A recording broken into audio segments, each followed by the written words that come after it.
Hello, this is Andy's Golf and Travel Diary here in the Sandbelt, Melbourne at a very special golf club, the Metropolitan Golf Club, and I'm here with Captain Tim Robinson.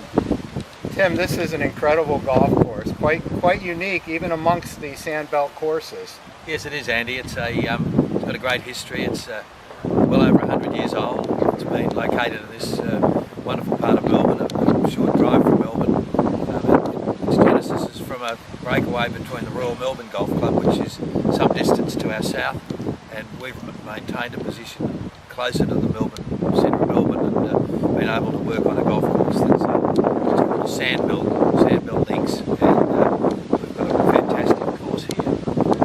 Well, it's amazing. Do you have a couple more minutes to go inside and answer a few questions? Absolutely, yeah. We love the place and I love talking about it. So Tim, tell me how you came to the game of golf. Well, the game of golf. I was a AFL football player and a cricketer, and when I got disinterested in those two sports, I thought I'd better play golf. My father was a golfer, and so was my mother. When was the first time you had a golf club in your hand, swinging it? I think I was, in my 10 or 11 or something like that. Started to play on golf courses when I was about 15 or 16. Tell me a little bit about your game. I'm hitting it reasonably well for a bloke who's getting on in years. I'm playing off for 6, so I have my good days and my bad days. Can't compete with the blokes out on the course now, though. That's pretty impressive. Tell me a little bit about the Metropolitan Golf Club. Well, it's over 100 years old. It's been on this site for over 100 years, and it's considered one of the finer golf courses in Australia. It's got a beautiful layout. It's always beautifully manicured. It's a Sandbelt course. Sandbelt has a significance here in Melbourne. It's got as it sounds, a sandy sort of surface, and we blend unique features of this area of our city to blend these golf courses together. How do you define Sandbelt golf? And I asked Adam Scott, and he kind of referenced it like links golf. Yeah, I treat it as neither parkland nor links. It's something in between. It's got a feature to it that they're often near the sea, and there's a sandy soil as a consequence. There's sea breeze, but you don't have views of the sea and you're not on cliffs. And at the same time, there's beautiful big trees, but sandy soil, great grass, great conditions 12 months of the year, and very enjoyable playing surfaces. Tell me a little bit about your captaincy here. How did you become captain, and what does the position entail? Well, I was the club lawyer for a number of years, and they invited me onto the board. It's a club. It's not a political party, and we're all on the same, all trying to preach from the same hymn book, and we're in a situation where we like to make sure that the members get the best out of their golf club, and it's a simple philosophy, and I've taken my turn.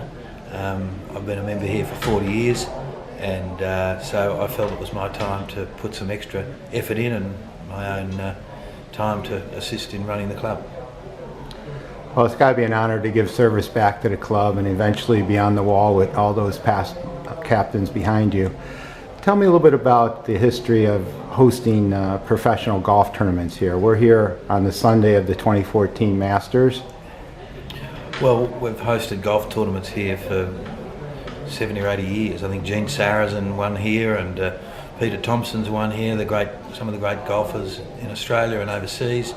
I think Palmer's won here, Nicholas has won, certainly played here, I think he's won here. We've had some terrific players here. Gary Player's another.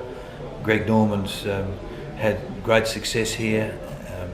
There's been fantastic tournaments here, Australian Opens and all sorts of different events. The women have also been fortunate to play here in tournaments, and we've had some fantastic women players. Laura Davies won the last women's event here, and she was a fantastic winner.